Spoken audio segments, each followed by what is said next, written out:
Dieses zu veräußernde 5-Zimmer-Einfamilienhaus steht in Ungarn. Es hat 4 Schlafzimmer, 2 Badezimmer und eine Gästetoilette.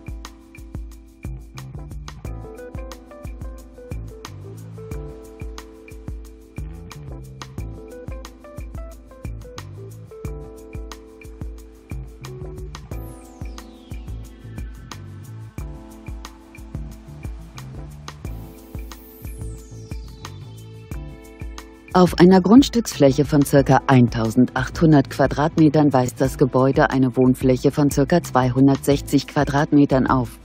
Das Objekt steht für 399.000 € zum Verkauf. Für weitere Informationen stehen wir Ihnen unter eingeblendetem Kontakt gern zur Verfügung.